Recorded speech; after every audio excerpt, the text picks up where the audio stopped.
बंदी छोड़ सतगुरु रामपाल जी परमेश्वर जी की जय हो। सत्साई भाई और बहनों, जैसा कि आप सबको पता है, इन दिनों सभी सतलोक आश्रमों में जो कबीर परमेश्वर आज से लगभग 629 वर्ष पहले बनारस के काशी में लहरतारा तालाब पर शिशु रूप में कमल के विकसित फूल पर प्रकट हुए थे, उस दिन की याद में वर्तमान में सभी सतलोक आश्रमों में कबीर प्रकट दिवस मनाया जा रहा है। और जैसा कि खबरें आम हैं कि इन 3 दिनों में जो 27, 28, 29 जून 2026 तक ये प्रकट दिवस मनाया जाएगा, हरियाणा के मुख्यमंत्री नायब सिंह सैनी भी आ सकते हैं और उनके आने के लिए रामपाल जी भी सतलोक आश्रम धनाना में बैठे हुए हैं। तो उसके बाद कुछ एक पोस्टर, कुछ एक वीडियो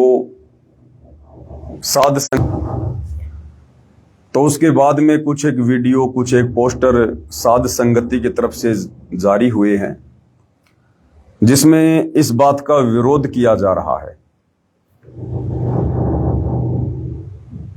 और इस विरोध को लेके कुछ एक भगत भाई बहनों के दिमाग में हल्की सी शंका है, क्योंकि जो पोस्टर बनाए जा रहे हैं वो पोस्टर हैं, ये मानव जीवन ऐसे खोने का नहीं, जिसमें कहा गया है कि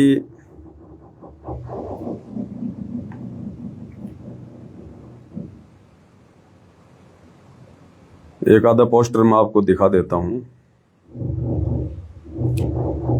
इसमें सतगुरु रामपाल जी की तरफ से बताया गया है कि मेरा परिवार और आश्रम मैनेजमेंट मेरे काबू से बाहर है। मैं किसी भी मुख्यमंत्री को सतलोक आश्रम धनाना में नहीं बुला रहा हूं, और यदि आना भी है तो वीआईपी बनकर नहीं, बल्कि एक नॉर्मल व्यक्ति की तरह अपनी गाड़ी से आओ।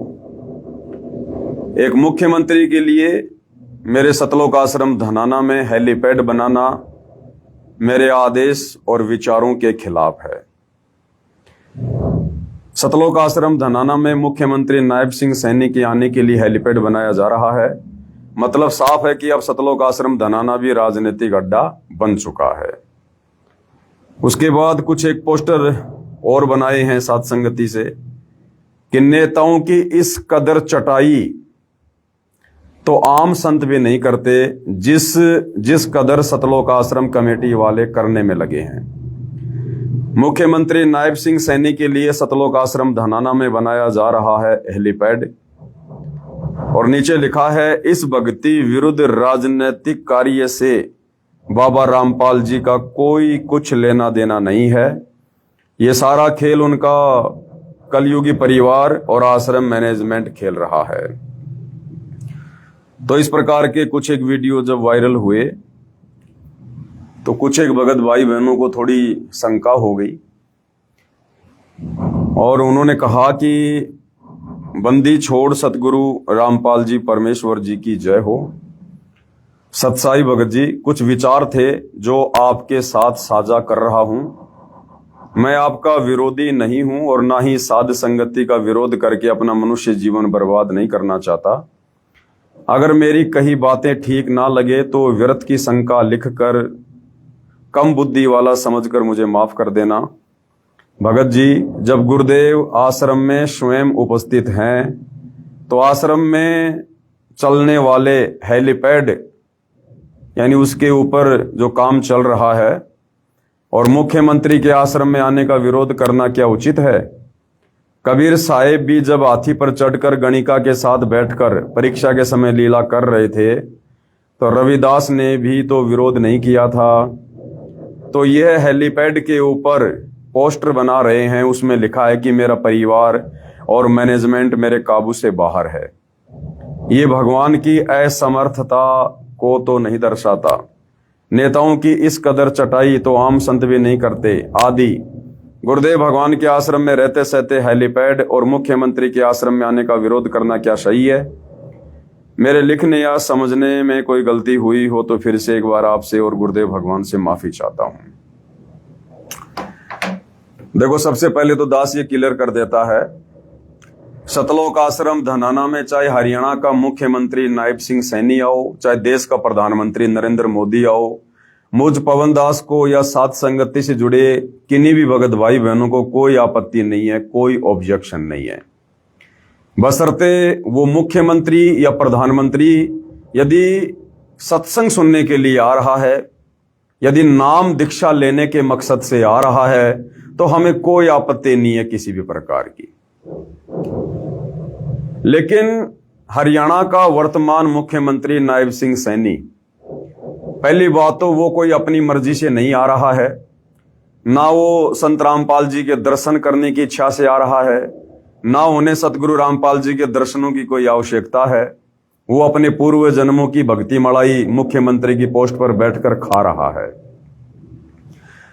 यहां सबसे बड़ी बात यह है कि मुख्यमंत्री नायब सिंह सैनी को जबरदस्ती सतलोक आश्रम धनाना में बुलाया जा रहा है, और ना जाने सतलोक आश्रम कमेटी ने क्या क्या जैक लगाए होंगे, किन बड़े बड़े लोगों से प्रार्थना भिजवाई होगी, और कितने दिनों से ये लोग प्रयास कर रहे होंगे कि एक बार हमारे सतलोक आश्रम धनाना में हरियाणा का मुख्यमंत्री आ जाए।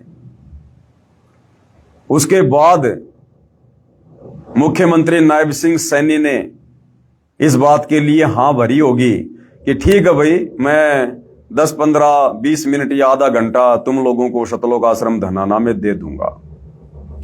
उसके पीछे का कारण यह भी हो सकता है कि जब सतगुरु रामपाल जी हिसार जेल में थे, तो इसी सतलोक आश्रम कमेटी ने, सतगुरु रामपाल जी के परिवार ने, विशेषकर उनके बड़े बेटे वीरेंद्र ने एक विशेष भूमिका निभाई थी। जहां जहां नायब सिंह सैनी की रैलियां होती थी, उनके कार्यक्रम होते थे, तो कई हजारों भक्तों को हरियाणा रोडवेज की बसों में बैठाकर या आश्रम की गाड़ियों से उनकी रैलियों को सफल किया जाता था।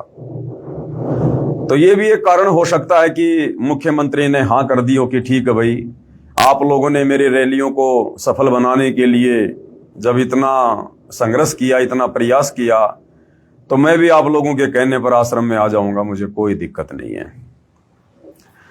अब यदि मुख्यमंत्री नायब सिंह सैनी सतलोक आश्रम धनाना में कबीर प्रकट दिवस के उपलक्ष्य में आ रहा है,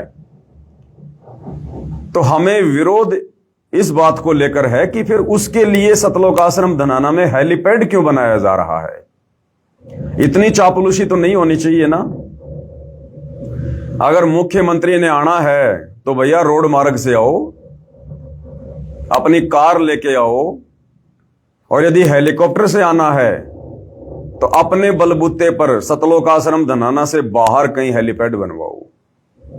सतलोक आश्रम धनाना के अंदर हेलीपैड बनाना, ये सतलोक आश्रम कमेटी की चापलूसी को दर्शाता है। और इस प्रकार से फिर कल को अखबार में न्यूज आएंगी और पूरे हरियाणा में सतगुरु रामपाल जी की थू थू होगी, थू थू, कि दुनिया तो कहती है, इनके भगत तो कहते हैं कि हमारे गुरुजी सतगुरु रामपाल जी परमात्मा हैं, भगवान हैं, सारी सृष्टि के मालिक हैं, और यहां एक मुख्यमंत्री की उनके द्वारा इतनी चापलूसी की जा रही है, एक मुख्यमंत्री को इतना महत्व दिया जा रहा है, उनको आश्रम में बुलाने के लिए भक्तों के दान धर्म के पैसों से कई लाखों रुपया बर्बाद करके हेलीपैड बनवाया जा रहा है। तो क्या इस बात को लेकर सतगुरु रामपाल जी की थूथू नहीं होगी? क्या पहले से इन सतलोक आश्रम कमेटी वालों ने अपने भक्ति विरुद्ध कुकर्मों के चलते सतगुरु रामपाल जी की हरियाणा में थोड़ी बदनामी करवा रखी है क्या? और दुनिया कहेगी देखो, पहले ये राम रहीम बीजेपी सरकार का पिट्ठू, आसाराम बीजेपी सरकार का पिट्ठू, अन्य साधु संत महात्मा भी घुटने टेक देते हैं इन राजनेताओं के आगे, और वही काम सतगुरु रामपाल जी ने शुरू कर दिया। क्योंकि हरियाणा की आम जनता को इस बात का तो नहीं पता कि सतगुरु रामपाल जी तो इन नेताओं की शकल पर थूकना भी पसंद नहीं करते, थूकना भी। सतगुरु रामपाल जी का तो इन नेताओं से और इस गंदी राजनीति से दूर दूर तक कभी कोई संबंध नहीं रहा है। ये सारी की सारी चापलूसी उनका बेटा कर रहा है। सतगुरु रामपाल जी का कलयुगी परिवार कर रहा है, ये शतलोक आश्रम कमेटी वाले कर रहे हैं आने वाले दिनों में अपने राजनीतिक स्वार्थों की सिद्धि के लिए। बाबा रामपाल जी का इस मामले में किसी प्रकार का कोई रोल नहीं है। अब हरियाणा की आम जनता तो इस बात को नहीं जानती भाई, लेकिन कल को जब मुख्यमंत्री आ जाएगा, उसका हेलीकॉप्टर सतलोक आश्रम धनाना में उतरेगा, उसके बाद दुनिया ये बात जरूर करेगी कि ये लो जी, कहते थे कि बाबा रामपाल भगवान है, ये भी राजनीति में घुस गया। तो भाई और बहनों, इस प्रकार की बातों को लेके और हमने ज्ञान आधार से ये पोस्टर बनाकर सोशल मीडिया पर वायरल किए हैं कि सतगुरु रामपाल जी के आध्यात्मिक ज्ञान और उनके विचारों की दृष्टि से और मुख्यमंत्री के लिए सतलोक आश्रम धनाना में हेलीपैड बनाना उचित नहीं है।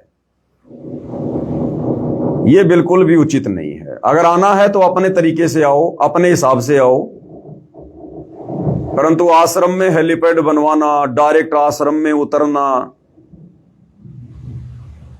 अभी आश्रम वाले तो कहेंगे कि मुख्यमंत्री जी सतगुरु रामपाल जी के दर्शन करने के लिए आ रहे हैं। अरे भैया, इस प्रकार से सतलोक आश्रम धनाना में हेलीपैड बनवाकर और डायरेक्ट अपने हेलीकॉप्टर को सतलोक आश्रम धनाना में उतारना, इस बात से ये साफ जाहिर होता है कि सतगुरु रामपाल जी के दर्शन करने के लिए हरियाणा का मुख्यमंत्री नहीं आ रहा, बल्कि हरियाणा का मुख्यमंत्री सतगुरु रामपाल जी को दर्शन देने के लिए आ रहा है। हरियाणा का मुख्यमंत्री सतगुरु रामपाल जी को दर्शन देने के लिए आ रहा है। जिसने दर्शन करने होते हैं ना संतों के, वो इस प्रकार से अहंकार में नहीं आता, अभिमान में नहीं आता। शायद ये सतलोक आश्रम धनाना से जुड़े भगत भाई बहन सतगुरु रामपाल जी के सत्संगों को भूल चुके हैं। द्वापर युग की वो कथा याद करो, जब पांडवों की यज्ञ सफल नहीं हो रही थी, उस समय पांचों पांडव उस समय हस्तिनापुर के राजा थे, पूरे भारत के राजा थे, और मथुरा का राजा श्री कृष्ण। तो पांचों पांडव वो भी राजा और श्री कृष्ण भी राजा। और द्वापर युग में कबीर परमात्मा जो करुणा में ऋषि के नाम से आए हुए थे, और उनका एक शिष्य था शुपथ सुदर्शन। परमात्मा अपने भगत का रूप बनाकर झोपड़ी में बैठ गया, और जब पांडवों को इस बात का पता चला कि हमारी यज्ञ धरती पर और कोई सफल नहीं कर सकता जब तक वो शुपथ सुदर्शन आकर भोजन नहीं करेगा। अब शुपथ के भोजन खाने से तो यज्ञ सफल नहीं होनी थी, क्योंकि वो तो भगत था परमात्मा का। तो परमात्मा खुद उस भगत के रूप में आकर झोपड़ी में बैठ गया और श्री कृष्ण जी को दिव्य दृष्टि दे दी। अब श्री कृष्ण जी खुद गए पांचों पांडवों को साथ में लेकर रथ जोड़कर संत के पास में, और गुरुदेव भगवान ने बताया कि 12 किलोमीटर पहले, यानी 1 योजन पहले वो रथ रोक दिया गया।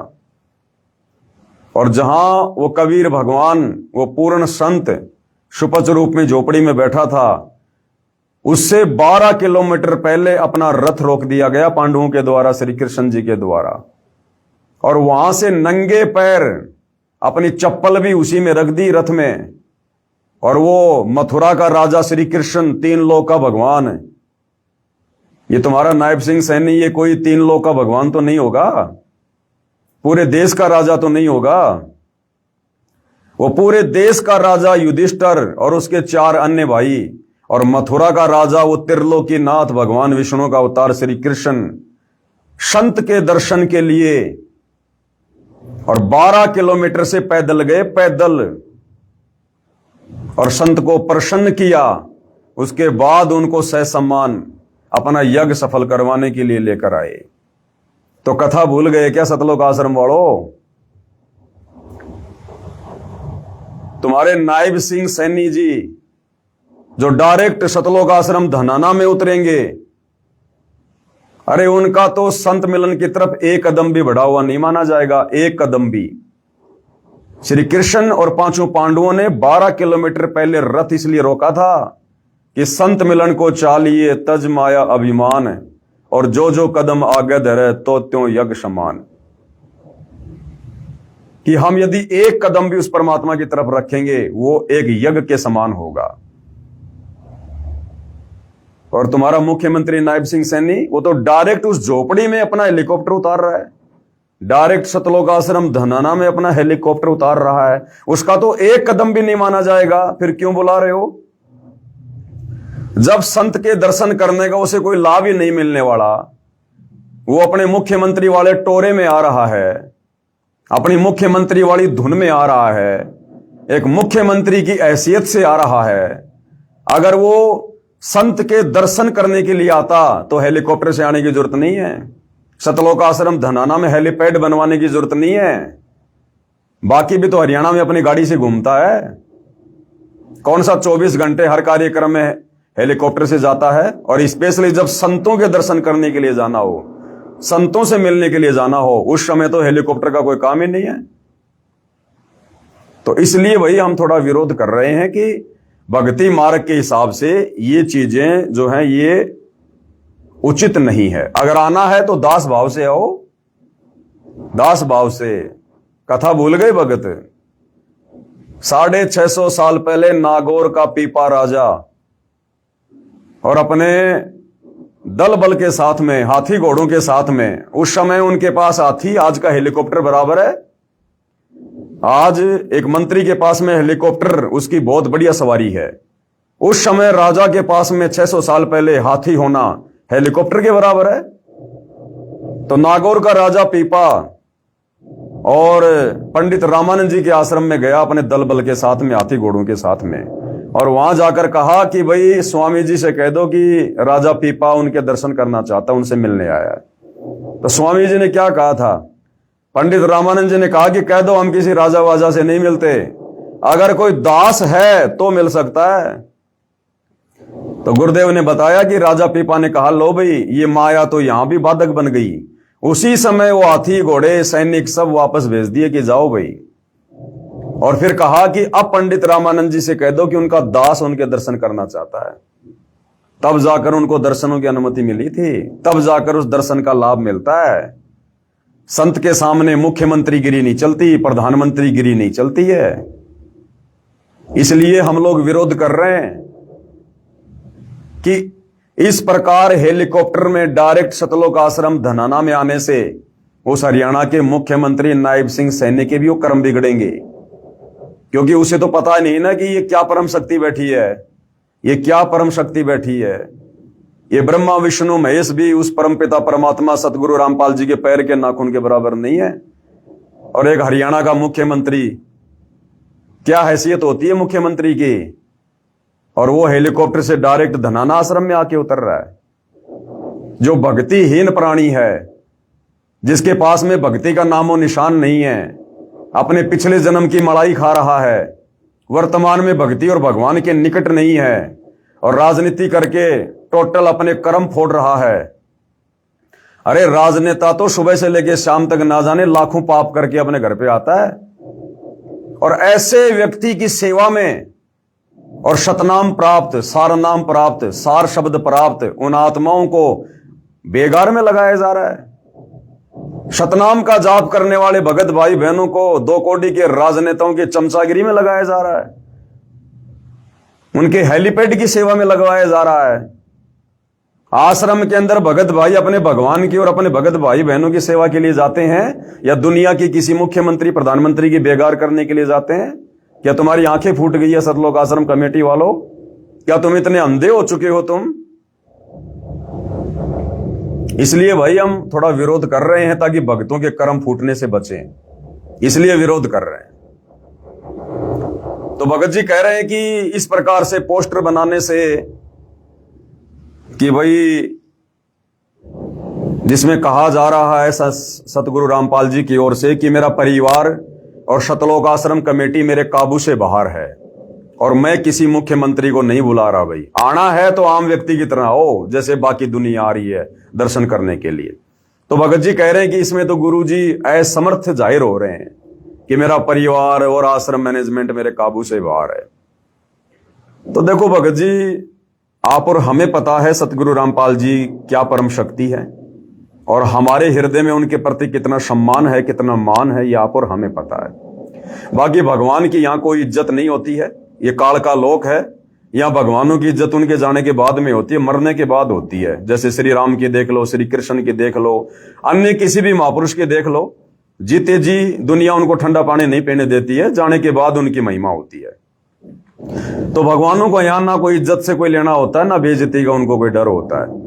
और जितनी बेइज्जती बरवाला कांड के माध्यम से वर्तमान समय तक सतलोक आश्रम कमेटी ने सतगुरु रामपाल जी की करवा डाली है, उसके आगे अगर आप इसको बेइज्जती समझते हैं तो ये बेइज्जती तो कुछ भी नहीं है। अब देखो बहुत सारी बातें हैं। अब परमात्मा जी का काल के साथ में एग्रीमेंट है कि परमात्मा जी आप नीचे जाना, अपना ज्ञान समझाना, आप जबरदस्ती किसी के साथ मत करना। जो आपके ज्ञान को माने ठीक है वो आपका, जो आपके ज्ञान को ना माने वो मेरा, उसको छोड़ देना मेरे लिए, मेरे भोजन के लिए। तो भाई परमात्मा जी का यानी सतगुरु रामपाल जी का काल बलि के साथ में एग्रीमेंट है, और उस एग्रीमेंट के तहत परमात्मा असमर्थ होने की भूमिका भी निभाता है। अन्यथा आदरणीय गरीबदास जी ने यह वाणी बोलने की जरूरत नहीं थी कि अनंत कोटि ब्रह्मांड रचे। वो वाणी है ना परमेश्वर की कि अनंत कोटि बाजी जहां मैंने रचे सकल ब्रह्मांड, और गरीब दास मैं क्या करूं यो काल करे जीव खंड। तो इस वाणी के आधार से तो कबीर परमात्मा अपनी असमर्थता जता रहे हैं, अपनी असमर्थता कि भाई मेरा काल के साथ एग्रीमेंट है, और ये काल जब मेरी आत्माओं की मर्यादा तोड़वा देता है तो मैं भी असमर्थ हो जाता हूं, असमर्थ। अन्यथा मैंने सारी सृष्टि रची है, सबको उत्पन्न करने वाला मैं ही हूं। तो भगत जी इस बात को लेकर चिंतित मत हो कि परमात्मा जी यहां पर असमर्थ जाहिर हो रहे हैं। इस काल के लोक में परमात्मा असमर्थ ही रह के अपना काम करते हैं, उनको यहां पर समर्थता नहीं दिखानी होती है। अगर वो भगवान अपनी समर्थता दिखाने पे आ गए ना तो 1 सेकंड लगती है इन प्रधानमंत्रियों को, मुख्यमंत्रियों को 2 मिनट में परमात्मा सीधा कर दे, 2 मिनट में नंगे पैर दौड़ के आए दर्शन करने के लिए। लेकिन परमात्मा यहां पर विशेषकर कलयुग की पिछली पीढ़ी में ज्ञान आधार से अपनी आत्माओं से अपनी पहचान करवाना चाहते हैं, जिस कारण से परमात्मा कोई समर्थता किसी भी प्रकार की नहीं दिखाता है। और रही बात भगत जी असमर्थता की, तो बरवाला कांड के समय क्या हुआ था बताओ? यही भगवान थे ना, सतगुरु रामपाल जी तो थे समर्थ परमात्मा। उस समय जैसा इनको सतलोक आश्रम कमेटी वालों ने कहा इन्होंने वैसा ही किया। समर्थ परमात्मा होते हुए, निरोगी परमात्मा होते हुए, हाड़ मांस की देह से दूर होते हुए, सतलोक आश्रम कमेटी के कहने से, अपने परिवार के कहने से, यही समर्थ परमात्मा सतगुरु रामपाल जी भगवान बीमार बन गए। बीमार, और इतने बीमार बन गए, बाहर स्टेटमेंट दिया जा रहा था कि बाबा रामपाल जी से तो उठा भी नहीं जा रहा, उनको हार्ट की प्रॉब्लम है, हार्ट की प्रॉब्लम। डॉक्टरों ने कंप्लीट बेड रेस्ट का उनको कहा हुआ है। तो वहां परमात्मा क्यों असमर्थ हो गए थे भाई? क्यों असमर्थ हो गए? और ये जो काल और परमात्मा के बीच में जो सूक्ष्म लड़ाई चल रही है ना, इसमें ना तो काल खुल के सामने आ रहा और ना सतगुरु रामपाल जी कुछ खुल के कह रहे। काल कहां सामने आ रहा है? काल नहीं आ रहा सामने। काल अपने एजेंटों के माध्यम से भक्ति मार्ग में गंदगी फैला रहा है, सतलोक आश्रम कमेटी के माध्यम से। और इधर सतगुरु रामपाल जी समर्थ परमात्मा ये भी चुप हैं सतलोक आश्रम में आकर, लेकिन अपने एजेंटों के माध्यम से, साथ संगति के वालों से, साथ संगति वालों के माध्यम से परमात्मा इधर ज्ञान आधार से इन आश्रम वालों का विरोध करवा रहे हैं। तो दोनों शक्तियां अपना काम बराबर कर रही हैं। ना काल खुल के सामने आ रहा और ना सतगुरु रामपाल जी खुल के कुछ बोल रहे हैं। और ये जो साथ संगति वाले भाइयों की जो आवाज है ना, ये सतगुरु रामपाल जी की आवाज है। जो बात ये समर्थ कबीर परमात्मा काल के साथ की एग्रीमेंट के आधार से अपने आप को असमर्थ जाहिर करके सतलोक आश्रम धनाना में बैठकर, और वहां जो भक्ति विरुद्ध कार्य हो रहे हैं उनको देखकर भी कुछ नहीं कह पा रहा है, वो सारा सब कुछ परमात्मा इधर साथ संगति वालों के माध्यम से कहलवा रहे हैं, साथ संगति वालों के माध्यम से। तो भाई ऐसी बात नहीं है, हमने बोलना पड़ेगा। भगत जी कह रहे हैं कि अब तो खुद सतगुरु रामपाल जी सतलोक आश्रम धनाना में आकर बैठे हैं, अब हमारा बोलना उचित नहीं है कि हेलीपैड क्यों बनाया जा रहा है, आश्रम वाले ये क्यों कर रहे हैं। भाई बोलना उचित है भगत जी, बोलना उचित है। अब इस आधार से तो जैसे द्वापर युग में जब भरी सभा में द्रौपदी का चीर हरण किया जा रहा था, द्रौपदी को नंगा करने का प्रयास किया जा रहा था, उसकी साड़ी खींची जा रही थी, अब उस समय वहां पर उसके पांचों पति पांडव भी बैठे हुए थे और देश का राजा धृतराष्ट्र भी बैठा हुआ था और भी बड़े बड़े योद्धा बैठे हुए थे, भीष्म पितामह जैसे, द्रोणाचार्य जैसे। और उस समय वो विदुर भी ये सोच लेता कि मैंने बोलने की क्या आवश्यकता है, जब यहां पर द्रौपदी के पांचों पति बैठे हुए हैं, एक से एक बलवान, देश का राजा धृतराष्ट्र बैठा हुआ है, भीष्म पितामह बैठा हुआ है सभा में, तो मैं विदुर तो बहुत छोटी सी चीज हूं, मैं तो एक मंत्री हूं, फिर मैंने विरोध करने की क्या जरूरत है? जब द्रौपदी के पांचों पति विरोध नहीं कर रहे, देश का राजा विरोध नहीं कर रहा, तो मैं विरोध क्यों करूं भाई? तो ये सोचकर विदुर भी चुपचाप हो जाता भाई। अगर चुपचाप हो जाता उस समय उसका बक्कल उतरता, बक्कल। तो इसी प्रकार भगत जी, अगर सतगुरु रामपाल जी भगवान अगर सतलोक आश्रम धनाना में बैठे हैं और यदि फिर उस आश्रम में कुछ उनके ज्ञान विरुद्ध कार्य होंगे और यदि सतगुरु रामपाल जी नहीं बोल रहे हैं, तो फिर आपने सृष्टि रचना से समझना होगा कि जिस प्रकार द्रौपदी को नंगा किया जा रहा था लेकिन उसके पांचों पति पांडव चुप थे, कुछ नहीं बोल रहे थे, जबकि वो तो दुर्योधन की खाल उतार देते, लेकिन वो समर्थ होते हुए भी कुछ नहीं बोल रहे थे। क्यों? क्योंकि वो अपने वचन में बंधे हुए थे। इसी प्रकार ये सतगुरु रामपाल जी भगवान, ये कबीर परमेश्वर काल के साथ अपने वचन में बंधा हुआ है। कौन बंधा हुआ है? परमात्मा। हम भगत नहीं बंधे हुए। वो पांचों पांडव वचन में बंधे हुए थे, विदुर वचन में बंधा हुआ नहीं था। वो भीष्म पितामह, द्रोणाचार्य और कर्ण, वो उस दुर्योधन का मलिन अनाज खाके अपनी बुद्धि भ्रष्ट कर चुके थे। हम सात संगति वाले इन आश्रमों में जाकर और ये मलिन अन्न खाकर, ये मलिन ये भोजन खाकर उसको भंडारा नहीं कह सकते, क्योंकि वहां परमात्मा को भोग नहीं लगता है।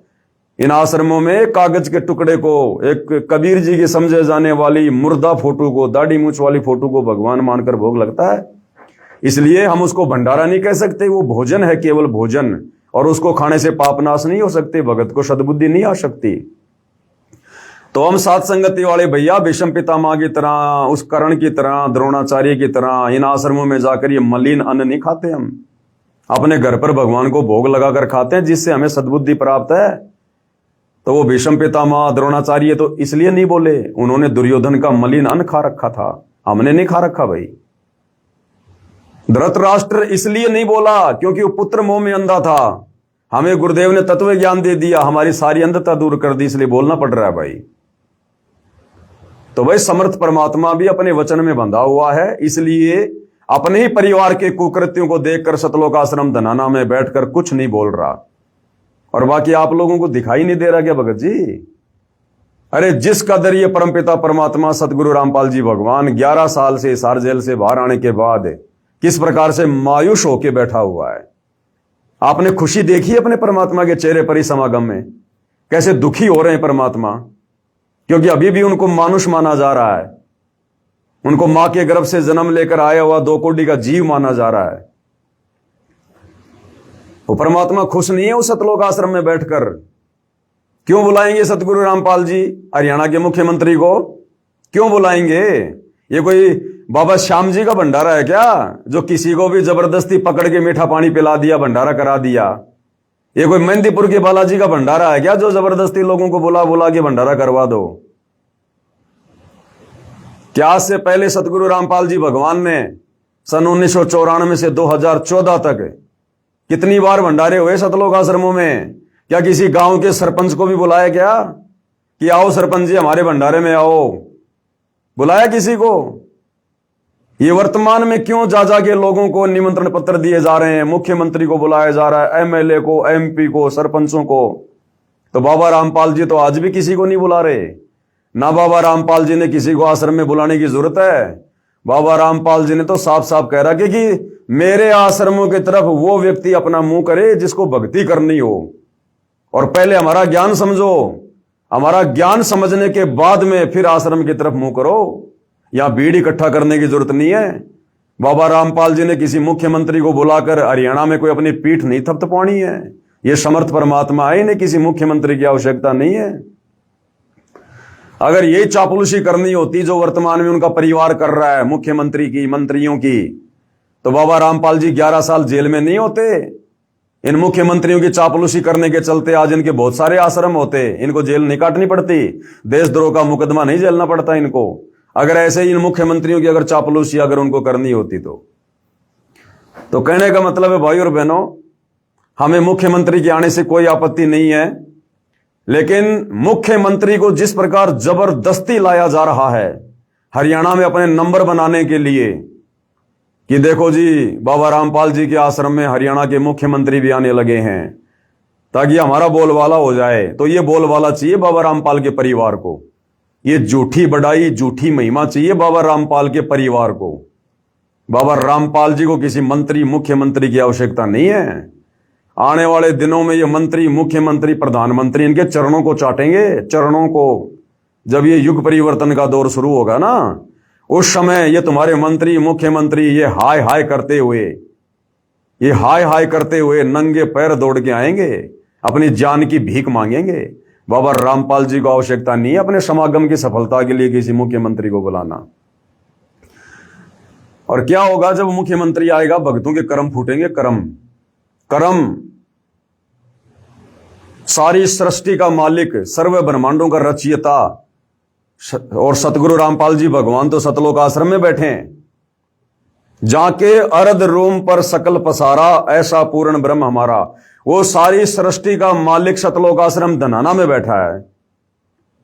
और जिस समय तुम्हारा मुख्यमंत्री सतलोक आश्रम धनाना में आएगा, उसका हेलीकॉप्टर आएगा, तो इस मूर्ख संगत का ध्यान कहां होगा? इस मूर्ख नादान संगत का ध्यान कहां होगा? अपने भगवान से हटकर, अपने गुरु से हटकर और 2 कौड़ी के नेताओं में होगा। उस मुख्यमंत्री की तरफ होगा, उसके हेलीकॉप्टर की तरफ होगा। एडी उठा उठा के देखेंगे ये नादान मूर्ख भगत। अरे कौन है मुख्यमंत्री? कहां है मुख्यमंत्री? ऐसे काल गुरुपद और मर्यादाओं से नीचे गिराता है, गुरुपद और मर्यादाओं से। तो इसलिए हम तो इन सतलोक आश्रम वालों की मर्यादा तुड़वाने से इनको बचा रहे हैं कि नालायकों, ये मंत्रियों की चापलूसी मत करो, ये चापलूसी मत करो इन मंत्रियों की। ये सारी सृष्टि का मालिक है। अगर इसने ऐसे चापलूसी करनी होती तो आज संसार में सबसे बड़ा आज इसका सब कुछ होता। इनका मार्ग ज्ञान मार्ग है। ये ज्ञान से आत्माओं को अपने पक्ष में करना चाहते हैं, अपनी शरण में लेना चाहते हैं। तो सतलोक आश्रम वालों, तुमने पहले क्या थोड़ी बेइज्जती करवा रखी है गुरुजी की? चंडीगढ़ हाईकोर्ट से तुमने गुरुजी से सार्वजनिक माफी मंगवा रखी है कि जी मैं आगे से किसी भी प्रकार की कोर्ट की मानहानि नहीं करूंगा। बरवाला कांड के समय सारे कुकर्म किए तुम लोगों ने, पुलिस वालों के साथ में लड़ाई झगड़ा किया तुम आश्रम वालों ने, और मर्डर का मुकदमा लग गया सतगुरु रामपाल जी पर, देशद्रोह का मुकदमा लग गया सतगुरु रामपाल जी पर। पूरी दुनिया में तुमने थू करवा दी। ये कम बेइज्जती है क्या जो तुम और अब बेइज्जती करवाना चाहते हो अपने बाप की? करवा लो जितनी करवानी उतनी, तभी तो ये पंथ नष्ट होगा। ये इतनी ज्यादा गंदगी इस 12वें पंथ सतलोक आश्रम में क्यों फैल रही है? आए दिन क्यों फैल रही है? क्योंकि 12वें पंथ को परमात्मा ने नष्ट करना है। और नष्ट कब होगा? जब ढंग से इनके कर्म फूट जाएंगे। तो बिल्कुल सही हो रहा है, कोई दिक्कत नहीं है। हमने तो देखो ज्ञान आधार से बोलना ही पड़ेगा बीच बीच में। बाकी जो हो रहा है बहुत अच्छा हो रहा है, बहुत अच्छा हो रहा है। पाप का घड़ा भरेगा तभी तो फूटेगा। वो तीसरा झटका जो परमात्मा ने कह दिया कि सहन नहीं कर पाओगे, तो ये भक्ति विरुद्ध कर्म जो कर रहे हो ना तुम सतलोक आश्रमों में बैठकर, जो संगत के तुम कर्म फुड़वा रहे हो, तो तीसरा झटका तुम लोग झेल नहीं पाओगे। ये ध्यान रखना। तो भाइयों और बहनों, सतगुरु रामपाल जी का अपनी तरफ से कोई आदेश किसी भी प्रकार का किसी मुख्यमंत्री को इस प्रकार से आश्रम में बुलाने का नहीं है। बाकी चाहे मुख्यमंत्री आओ, चाहे प्रधानमंत्री आओ, चाहे उनके दर्शन करने के लिए आओ, चाहे सत्संग सुनने के लिए आओ। और तुम्हें लगता है कि तुम किसको मूर्ख बना रहे हो भाई?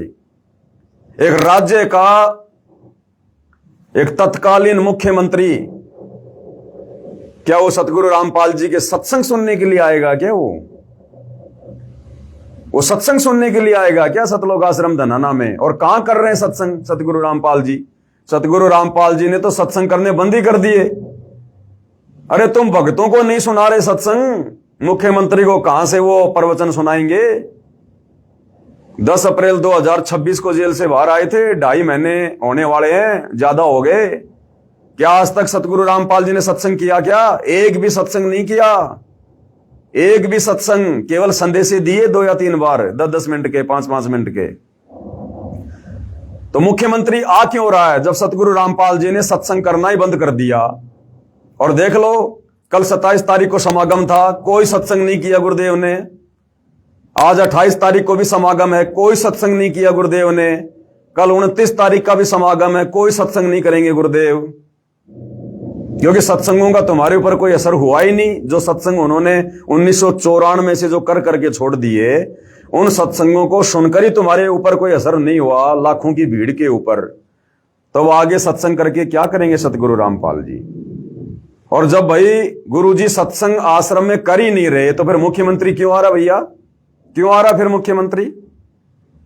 ना वो सत्संग सुनने आ रहा, ना वो नाम दीक्षा लेने आ रहा, ना उसने भक्ति करनी, ना वो भगत बन सकता।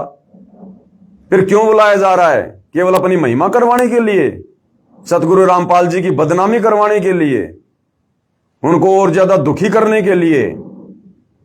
अरे जब सारी सृष्टि का मालिक आश्रम में बैठा हुआ है और तुम एक मुख्यमंत्री की चाहत में पागल हो रहे हो, तुम कहां उनको परमात्मा मान रहे हो? तुम तो as a guest, as a chief guest के रूप में बुला रहे हो उनको, एज ए चीफ गेस्ट के रूप में। क्योंकि सतगुरु रामपाल जी ने तो सत्संग करने छोड़ दिए, तो अब हरियाणा का मुख्यमंत्री आकर सतलोक आश्रम धनाना में भक्तों को प्रवचन सुनाएगा, सत्संग करेगा मुख्यमंत्री आके। अब तो आश्रम वालों, तुम्हारी आंखें फूट गई हैं ज्ञान वाली, तुम बिल्कुल अंधे हो चुके हो। तुम्हें मोतियाबिंद हो रहा है, मोतियाबिंद। तुमने अपने अनमोल मनुष्य जीवन को पूरी तरह से बर्बाद कर लिया, बर्बाद। अपने गुरु को नाराज करके।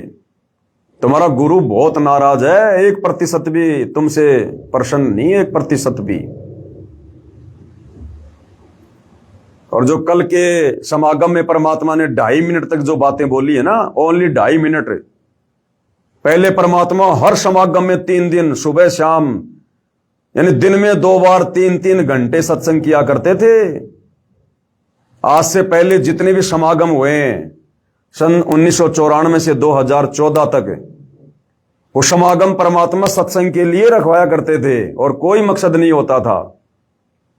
और हर समागम में परमात्मा 6 बार सत्संग करते थे, सुबह शाम, 3 दिन में 6 बार, 3-3 घंटे।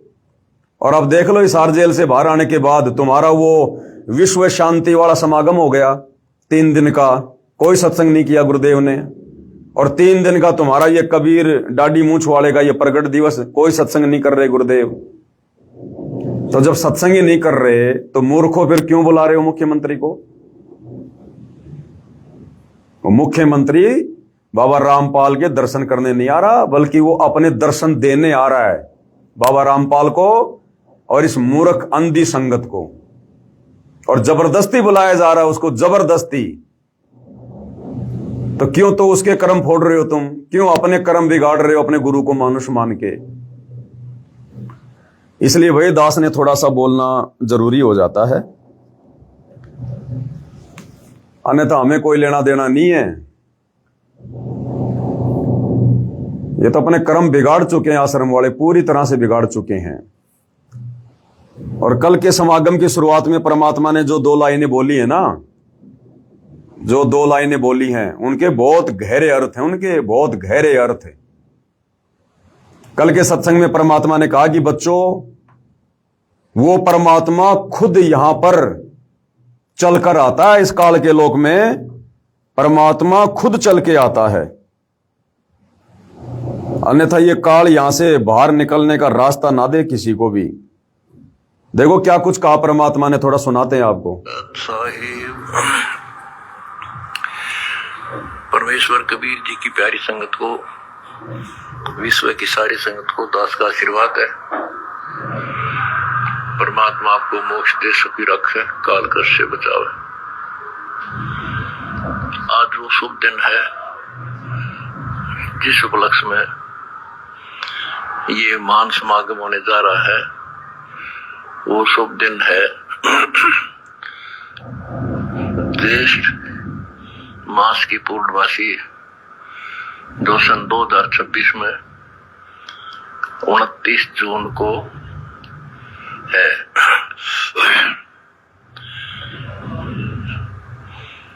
सतगुरु आए दया करी, ऐसे दीन दयाल, बंदी छोड़ बरदास का, जट लगनी प्रतिपाल। बच्चों, परमात्मा ने स्वयं आना पड़ा इस काल के जाल को समाप्त करने के लिए। इतना अज्ञान अंधेरा फैला रखा था कि कहीं पर भी। क्या कह रहे हैं गुरुदेव भगवान की बच्चों, परमात्मा ने खुद आना पड़ा इस काल के लोक में सत्संग करने के लिए। इतना अज्ञान अंधेरा इसने फैला रखा है। 650 साल पहले की बात कह रहे हैं कि 650 साल पहले उस कबीर परमात्मा ने खुद आना पड़ा यहां पर काल के लोक में। इतना अज्ञान अंधेरा काल ने फैला रखा है। अब विचार करो अंध भक्तों, शतलोक आश्रम से जुड़े अंध भक्तों, विचार करो। 650 साल पहले भी कबीर भगवान ने सतलोक से चलकर खुद आना पड़ा काल के जाल को काटने के लिए। इतना अज्ञान, इतना अंधेरा फैला रखा है। तो 650 साल पहले से लेकर वर्तमान समय के बीच में तो काल ने उससे भी कई गुना ज्यादा अज्ञान अंधेरा फैला दिया है भक्ति मार्ग को बर्बाद करवाने के लिए। तो क्या आज परमात्मा किसी आत्मा को भेजेगा क्या? अर्थात गुरुदेव भगवान संकेत कर रहे हैं कि नादानो, मुझे मानुष मत समझो, मुझे माता पिता के सहयोग से पैदा हुआ मत जानो, केवल मुझे अपना गुरु मत मानो। मैं वही कबीर भगवान, वही कबीर परमेश्वर हूं जो स्वयं सतलोक से चलकर इस पृथ्वी लोक पर आता है। इस काल के जाल को खुद ही आकर काटता है, किसी और की औकात नहीं है। यानी गुरुदेव समझाना चाहते हैं कि अंध भक्तों, मूर्खों, तुम ये क्या कागज के टुकड़े को, दाढ़ी मूछ वाले कबीर की नकली फोटो को भगवान मान के इसका प्रकट दिवस मना रहे हो? पहचानो अपने गुरु को, अपने परमात्मा को, अपने बाप को। ये समय हाथ से निकल गया तो गधे बन के घूमोगे, यहां पर कुमार लठ मारेगा। क्या तुम अपने आप को जो है तत्वज्ञानी भगत समझ रहे हो? तुम 2 मिनट में निकाल देगा तुम्हारी ये सारी अफलातुनी। ये समझाना चाह रहा है परमात्मा सत्संग के माध्यम से कि हमेशा परमात्मा स्वयं आता है, आज भी आया हुआ है। सच्चे ज्ञान की छींट नहीं थी। तब परमात्मा ने एक भगत की लीला की, एक इंसान की लीला की, और भगवान तो वो है ही, और एक सतगुरु की लीला की। अगर ये दिन हमें प्राप्त नहीं होता तो जीवन नरक बढ़ जाता। गरीबदास जी कहते हैं 3 लोक और भवन चतुर्दश कोई नहीं सत्संगी। गरीबदास जी क्या कह रहे हैं अपनी वाणी में? 5वें वेद सूक्ष्म वेद में 3 लोक और भवन चतुर्दश कोई नहीं सत्संगी। यानी इस 21 ब्रह्मांड में 3 लोकों में और भवन चतुर्दश में, यानी पूरे 21 ब्रह्मांड में सत्संग करने वाला कोई नहीं है। इसलिए कबीर भगवान खुद सतलोक से चलकर आता है सत्संग करने के लिए। अगर काल के लोक में सत्संग होता तो भगवान ने सिर में दर्द करने की जरूरत नहीं है। तो 21 ब्रह्मांड में सत्संग नहीं है, कोई सच कहने वाला नहीं है, कोई सत्संगी नहीं है। तो सतगुरु रामपाल जी क्या कोई 21 ब्रह्मांड के कोई आम प्राणी है क्या? आम व्यक्ति है क्या? आम जीव है क्या? ये जो सन 1994 से सत्संग कर रहे हैं, सच कह रहे हैं, गरीबदास जी की वाणियों को खोल के रख रहे हैं। तो गुरुदेव कहना चाहते हैं कि नालायक को 21 ब्रह्मांड में कोई सत्संगी नहीं है, और तुम्हारा गुरु 1994 से सत्संग कर रहा है। तो कौन है तुम्हारा गुरु? मां के गर्भ से जन्म लेकर आया हुआ गांव धनाने का रामपाल जाट नहीं है? ये सारी सृष्टि का जाट है। जाट का मतलब क्या होता है? जाट सोई जो पांचों झटकै और खाकी मन को नीचे पटकै। ये अखंड पाठ की वाणियों में परमात्मा ने बताया कि जाट की क्या पहचान होती है। जाट सोई जो पांचों झटकै, काम क्रोध मोह लोभ अहंकार एक झटके में दूर कर दे, वो होता है असल में जाट। और खाकी मन को नीचे पटकै और इस मन की बकवाद को बिल्कुल साइड में कर दे, उसको कहते हैं जाट। तो ये कबीर भगवान बैठा हुआ है, सारी सृष्टि का मालिक है, सतलोक आश्रम धनाना में। और नालायको, तुम एक मुख्यमंत्री के उपग्रह बन के घूम रहे हो, तुम्हें शर्म नहीं आती? हमने सोचा भाई सतगुरु रामपाल जी के लिए कोई हेलीकॉप्टर ला रहे होंगे, भाई बहुत अच्छी बात है। हो सकता है परमात्मा आश्रमों में जाएंगे, अलग अलग आश्रमों में अपने बच्चों को दर्शन देने के लिए, तो हो सकता है भाई लंबा रास्ता है, भाई भगत ये सोच रहे हो भाई हमारे गुरुजी लंबा रास्ता तय करेंगे, ठीक नहीं लगेगा। इसलिए हमने तो ये सोचा कि भाई हो सकता भाई कोई 20-25 करोड़ का आता है, इन्होंने गांव में भी तो दे दिए अनाप शनाप पैसे, फालतू में अन्नपूर्णा मुहिम के तहत इन्होंने बर्बाद कर दिए मोटर पाइप में। हो सकता है 20-25 करोड़ का हेलीकॉप्टर अपने गुरुजी के लिए ला रहे होंगे, इसलिए हम कुछ नहीं बोले। हेलीपैड बन रहा था, बनने तो बहुत अच्छी बात है। अरे बाद में पता चला ये तो मुख्यमंत्री की चापलूसी के लिए बनाया जा रहा है। को भक्तों का दान धर्म का पैसा एक मुख्यमंत्री के सतलोक आश्रम धनाना में आने के लिए बनाया जा रहा है। इसलिए भाई बोलना जरूरी हो जाता है, बोलना जरूरी हो जाता है। इसलिए तो क्या कह रहे परमात्मा? 3 लोक और भवन चतुर्दश कोई नहीं सत्संगी। जब 21 ब्रह्मांड में कोई सत्संगी नहीं है, 21 ब्रह्मांड का स्वामी काल है, जब ये खुद ही कह रहा है गीता ज्ञान देते समय कि मेरे को भी विचार काल में कंप्लीट ज्ञान नहीं है सृष्टि रचना का, तो नालायकों फिर सतगुरु रामपाल जी जो कंप्लीट ज्ञान दे रहे हैं, सत्संग कर रहे हैं, कौन महापुरुष हैं? ये 21 ब्रह्मांड के जीव हैं क्या? जब 21 ब्रह्मांड के स्वामी को ज्ञान नहीं, तो उसके अधीन जीवों को ज्ञान कहां से हो जाएगा? वो कहां से सत्संग कर देंगे? तो सत्संग करने के लिए परमात्मा स्वयं सतलोक से चलकर आता है। और फिर भी तुम एक दाढ़ी मूछ वाली कबीर की नकली बेजुबान मुर्दा फोटो को भगवान मान के पूज रहे हो। तुम्हारी बुद्धि पे पत्थर पड़े, पत्थर 5-5 किलो वाले। आश्रम वालों, तुमने अपना बेड़ा गर्क कर लिया सतगुरु रामपाल जी के परिवार के चक्कर में आकर, आश्रम कमेटी के चक्कर में आकर, इन कोऑर्डिनेटरों के चक्कर में आकर अपनी आत्मा का बेड़ा गर्क कर लिया। तुम्हारा मोक्ष नहीं है, धक्के खाओगे अनंत युग तक, धक्के। नोट कर लेना ये बात है। ये सात संगति के वीडियो कोई बच्चों की बातें नहीं है जो तुम्हें इतने वर्षों से बताई जा रही हैं। धक्के खाओगे, धक्के खा लो। कितने दिन खाओगे लड्डू जलेबी? कितने दिन खाओगे? खा लो। इस बाप को दुखी करने के चलते इस काललोक में भी धक्के खूब खाओगे। मोक्ष नहीं है तुम्हारा। इसलिए सतगुरु रामपाल जी चुप हैं, कुछ नहीं बोल रहे कि क्या बोलो इन मूर्खों को, क्या समझाऊं इन जाहिलों को जो मेरे इतने सत्संग करने के बावजूद नहीं समझे, आज तक मुझे नहीं पहचान पाए, मुझे मानुष मान रहे हैं, आज तक ये पतिव्रता पद की भक्ति पर नहीं आए। तो क्या समझाऊंगा इन गधों को, इन मूर्खों को। इसलिए अंत में उन्होंने सत्संग करने बंद कर दिए, सत्संग करने बंद कर दिए गुरुदेव ने। तो बताओ तुम्हारा मुख्यमंत्री कौन सा सत्संग करने आ रहा भाई है? और दर्शन करके क्या कर लेगा? जब दर्शन करते करते तुम आश्रम वालों की दुर्गति हो रही है, कुत्ते वाली मौत मर रहे हो, तो मुख्यमंत्री को क्या फायदा मिल जाएगा? बताओ। और भाई ये तो परीक्षा चल रही है ना, ये तो परीक्षा चल रही है। परीक्षा के समय टीचर कभी लेक्चर देता ही नहीं है। परीक्षा के समय में टीचर कभी लेक्चर देता नहीं है। और ये परीक्षा उस समय खत्म होगी जिस दिन सतगुरु रामपाल जी साध संगति का जिक्र करेंगे, सत्सेवक भाई बहनों का जिक्र करेंगे, उस दिन ये परीक्षा खत्म होगी। परीक्षा के समय टीचर घूमता रहेगा, फिरता रहेगा, चुपचाप रहेगा, लेकिन बोलेगा कुछ नहीं। चाहे बच्चा गलत लिख रहा हो, चाहे सही लिख रहा हो।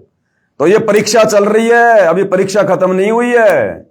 तो चाहे तुम मुख्यमंत्री को बुलाओ, चाहे तुम गधे पे बैठ के घूमो, चाहे जो मर्जी करो, सतगुरु रामपाल जी परीक्षा के समय में कुछ नहीं कहेंगे किसी को। जैसा बीज बो रहे हो, परिणाम तुम्हारे सामने होगा आने वाले समय में। तो इसलिए भाई हमारा बोलना जरूरी हो जाता है, जरूरी। हम बोलना तो नहीं चाहते इन मूर्खों के ऊपर, लेकिन क्या करें, परमात्मा कुछ ऐसी प्रेरणा कर देते हैं जो बात परमात्मा नहीं कह पा रहे इस समय, वो हमारे जैसे कुत्तों से कहलवा रहे हैं, और डंके की चोट पर कहलवा रहे, डंके की चोट पर। और जब तक उनका आशीर्वाद होगा तब तक भाई कहते रहेंगे। और आगे क्या कहा फिर परमात्मा ने सत्संग में, आगे परमेश्वर ने क्या कहा ये भी सुन लो। आश्रम वालों, तुम्हारी तो बुद्धि और सोच से बाहर हैं परमात्मा के प्रवचन, परमात्मा के संकेत। क्या कह रहे हैं, ध्यान से सुनो। तो प्यार से सेवा करियो, भगवान को साक्षी मानकर सेवा करियो। अमर लोग जाओगे, गारंटी देता हूं, सतलोक जाओगे सारे, मर्यादा बढ़ेगा। क्या कह रहे हैं, ये तुम्हारे लिए नहीं कह रहे सतलोक आश्रम वालों। तुम सोच रहे हो गुरुजी हमारे लिए कह रहे हैं, तुम इस लायक नहीं हो। बच्चों, प्यार से सेवा करियो, प्यार से रहियो, और भगवान को साक्षी मानकर सेवा करियो। ये साध संगत वालों को कह रहे हैं सतगुरु रामपाल जी भगवान। साध संगति से जुड़ी आत्माओं को परमात्मा आशीर्वाद दे रहे हैं। तुम आश्रम वालों के लिए नहीं कह रहे। तुम्हें क्या कहेंगे, तुम सुनते नहीं उनकी, तुम उनके अनुसार चल कहां रहे हो, तुम उनकी एक भी मर्यादाओं में नहीं हो। सारी मर्यादाओं की तुम लोगों ने धज्जियां उड़ा रखी हैं। तुम तो बेहोश हो, बेहोश। काल ने तुम्हें बेहोश कर रखा है। तो ये साध संगति से जुड़ी आत्माओं के लिए, जो मोक्ष के अधिकारी हैं, जो आत्माएं सतलोक जाएंगी, उनको परमात्मा उस सतलोक आश्रम धनाना में बैठकर, उस कुएं में बैठकर संदेशा दे रहे हैं। तो अरे तुम्हें क्या संदेशा देंगे, तुम तो कुएं में पड़े हो, कुएं में। उस सतलोक आश्रम धनाना को परमात्मा ने कुआं कहा, कुआं। तुम तो कुएं में पड़े हो, तुम्हारा उद्धार कैसे होगा। तो बच्चों, प्यार से रहियो, मिलकर सेवा करियो, और परमात्मा को साक्षी मानकर सेवा करियो। अर्थात गुरुदेव कह रहे हैं कि बच्चों, साथ संगत वालों, मुझे अपने से दूर मत समझना। अपने घर पर मुझे साक्षी मानकर कि मेरे गुरुदेव भगवान शब्द रूप में प्रकट है मेरे घर पर, और इस प्रकार से भगवान की सेवा करियो। उनको भोग लगाना, उनकी आरती करना, उनकी महिमा करना, चरण सेवा करना, उनके चरण धोना। तो गुरुदेव कह रहे हैं कि अपने गुरु जी को साक्षी मानकर, ये ना सोचना कि तुम्हारा गुरु सतलोक आश्रम धनाना में बैठा है, नहीं। अपने गुरु को साक्षी मानकर, परमात्मा को साक्षी मानकर सेवा करियो। इन आश्रमों में तो गुरु जी को परमात्मा माना ही नहीं जा रहा। ये तो दाढ़ी मूछ वाले कबीर की फोटो को भगवान मान के उसका प्रकट दिवस मना रहे हैं। ये अपने गुरु को कहां मान रहे हैं परमात्मा। तो इनको थोड़ी कह रहे हैं गुरुदेव। अरे वहां तो साक्षात बैठे हुए शरीर में, फिर थोड़ी कहेंगे कि अपने भगवान को साक्षी मानकर। वहां तो साक्षात वो बैठे हुए हैं। तो अपने सत्सेवक बच्चों के लिए कह रहे हैं परमात्मा कि बच्चों, प्यार प्रेम से रहियो, इन आश्रम वालों की तरह मत लड़ियो, मत झगड़ियो, और भगवान को साक्षी मानकर, यानी अपने गुरु जी को शब्द रूप में पल पल अपने साथ मानकर, अपने पास में मानकर, अपने घर में और अपने घट में मानकर, घटी में गंगा, घटी में जमुना, घटी में जगदीश सतगुरु तारेंगे। और साक्षी मान के सेवा करना, यानी जो तुम्हारे को साथ संगति के माध्यम से जो बातें तुम्हारे को जो बता रखी हैं, जो भक्ति विधि जो तुम्हें दी हुई है, जिसको जो मंत्र मिला हुआ, जो सेवा मिली हुई है, वो अपने भगवान को साक्षी मानकर, अपने समक्ष मानकर कि गुरुजी हरदम मेरे साथ में, पल पल मुझे देख रहे हैं, ऐसे मान के सेवा करना। अब की बार तुम्हें पार कर दूंगा, रहोगे नहीं, गारंटी देता हूं। किसको कह रहे हैं? साथ संगति वालों को। ये आश्रम वाले ये जगत की बेगार कर रहे, किसी की धर्मशाला बना रहे, किसी की प्याऊशाला बना रहे, किसी की गौशाला बना रहे। इनको क्या कहेंगे परमात्मा? ये तो जगत की सेवा कर रहे हैं, जगत की बेकार कर रहे हैं। ये भक्ति के निकट भी नहीं है। ये तो मुख्यमंत्रियों की सेवा में व्यस्त हैं। ये तो गांव वाले, सरपंच, प्रधानमंत्री, इनकी सेवा में व्यस्त हैं। ये तो है? अरे इतनी इज्जत, इतनी सेवा भक्तों की करो जो आश्रम में दान धर्म कर रहे हैं। उन्हीं भक्तों के दान धर्म के बलबूते पर तुम मुख्यमंत्रियों की चापलूसी कर रहे हो। उन्हीं परमात्मा के भक्तों के दान के बलबूते पर तुम अपना घर चला रहे हो, अपने बच्चे पाल रहे हो। आश्रम वालों, कमेटी वालों, उन्हीं भक्तों के दान धर्म के पैसों से तुम मुख्यमंत्री के हेलीकॉप्टर के लिए हेलीपैड बना रहे हो। और उन भक्तों को तुमने भेड़ बकरियों की तरह ले रखा है। उनकी बेचारों की कोई इज्जत नहीं, उनकी कोई पूछ नहीं, उनकी बात बात पे डांट देते हो, धमका देते हो। और ये भक्तिहीन प्राणी, 2 कोड़ी के जीव जो भक्ति के निकट नहीं, इनको तुम मेन गेट से अपने रिश्तेदारों की तरह इनको साजबाज के साथ में लेके आते हो। वो परमात्मा तुमसे प्रसन्न होगा।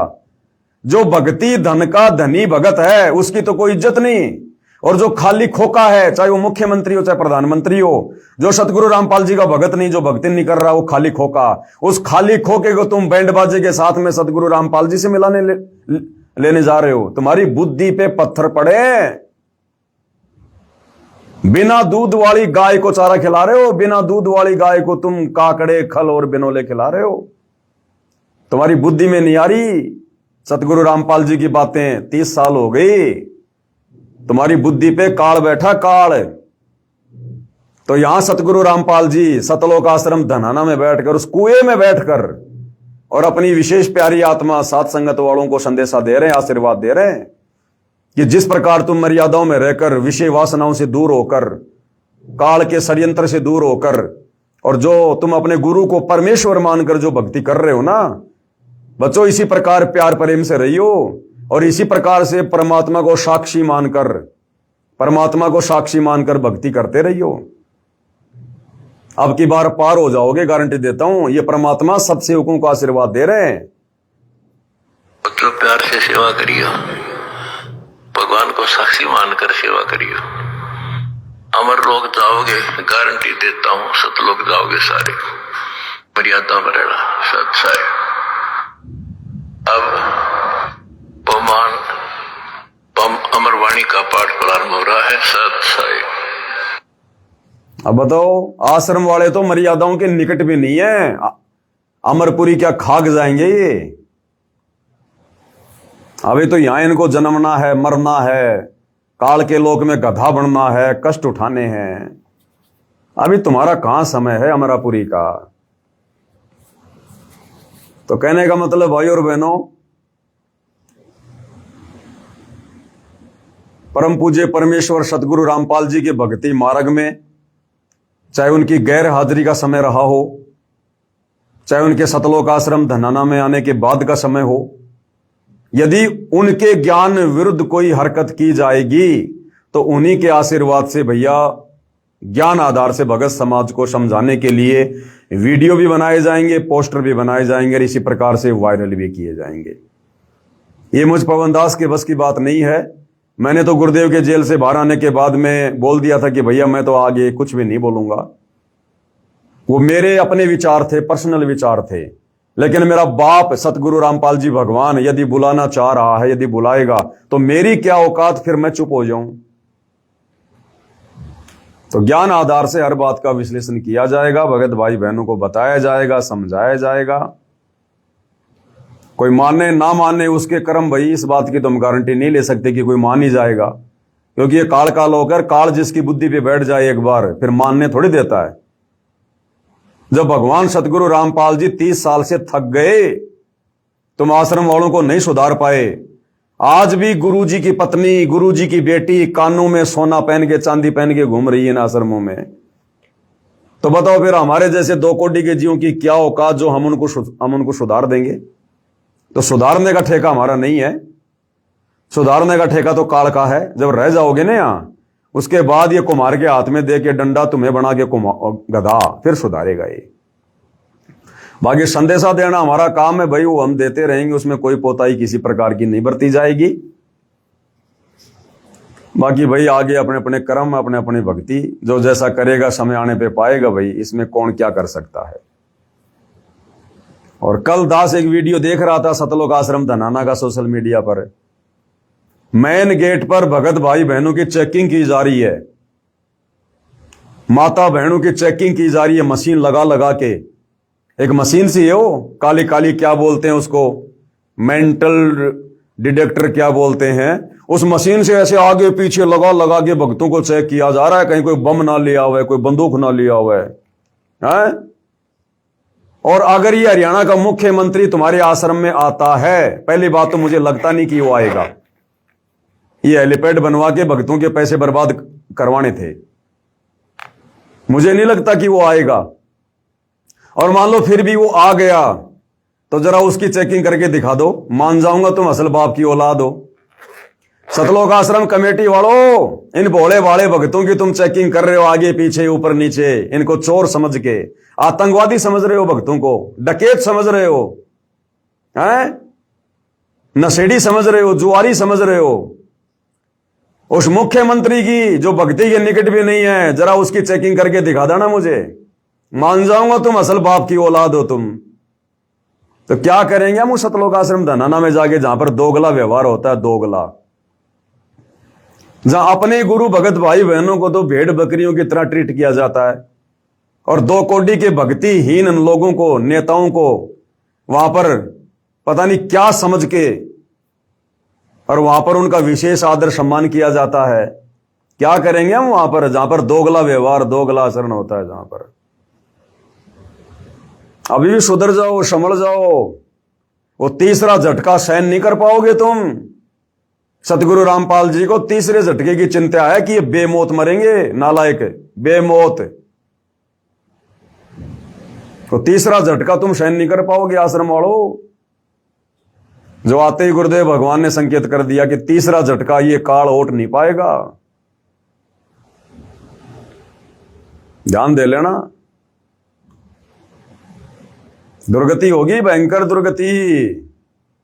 ये परमात्मा किसी का सागा नहीं है।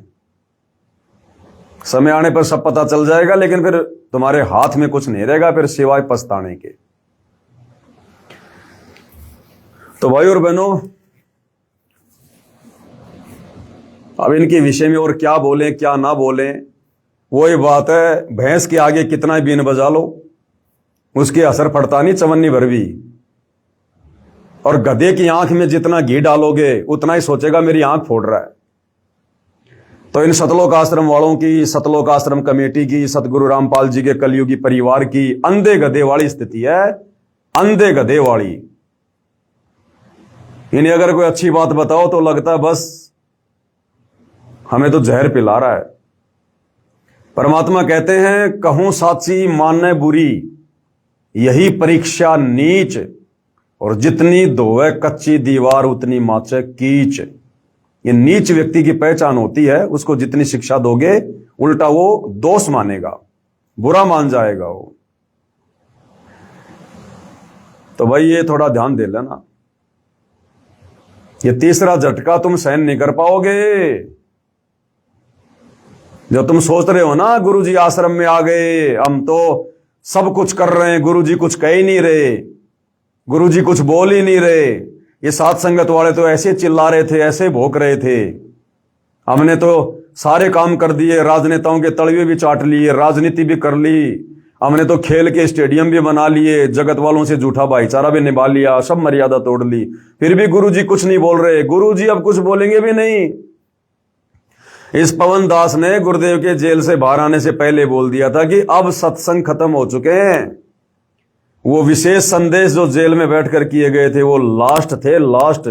अब गुरुजी जेल से बाहर आने के बाद में कोई सत्संग नहीं करेंगे। और दास ये भी कहा करता था कि जेल से बाहर आने के बाद गुरुजी ये पंचायत लेकर नहीं बैठेंगे कि कौन सही कौन गलत है। वो तीसरा झटका जब आएगा ना, अपने आप फैसला हो जाएगा, गुरुजी ने बोलने की जरूरत नहीं है। ये आश्रम वाले अपने आप समझ जाएंगे कि हम किस गलत रास्ते पर चल रहे थे 11 साल से। गुरु के परिवार ने हमारी नैया डुबो दी। ये तुम्हें ऑटोमेटिक पता चलेगा, ऑटोमेटिक। लेकिन उस समय तुम्हारे हाथ में रहेगा कुछ नहीं सिवाय बर्बादी के। और तुम लोग बर्बादी पे बैठे हो, बर्बादी पे, सारे के सारे बर्बाद हो चुके हो। सतगुरु रामपाल जी का परिवार, उनके रिश्तेदार, कोऑर्डिनेटर, आश्रम मैनेजमेंट, और ये जितने भी सतलोक आश्रम है देश विदेश में, और जितने भी लोग जो सतगुरु रामपाल जी के भगत होने के बावजूद साध संगति से नहीं जुड़े हैं, वो सारे के सारे अपना जीवन बर्बाद कर चुके हैं। मोक्ष से इस कलयुग की पिछली पीढ़ी में वंचित हो चुके हैं। ये तुम्हारे परमपिता परमात्मा सतगुरु रामपाल जी के चेहरे की उदासी बता रही है, ये उनकी निराशा बता रही है, निराशा। और जब रिजल्ट आएगा ना, तो रिजल्ट आने के बाद में वो टीचर को बताने की जरूरत नहीं पड़ती है। जब रिजल्ट आता है, अखबार में आता है, बच्चे अपने आप देख लेते हैं कौन फेल हुआ कौन पास हुआ, वो टीचर नहीं बताता। तो इसी प्रकार 11 साल से तुमने जो कुकर्म किए और वर्तमान में जो कुकर्म तुम कर रहे हो ना, ये रिजल्ट तीसरे झटके में तुम्हारी आंखों के सामने होगा। सतगुरु रामपाल जी ने बताने की जरूरत नहीं है कौन फेल होगा कौन पास होगा, साथ संगत वाले गलत थे या आश्रम वाले सही थे।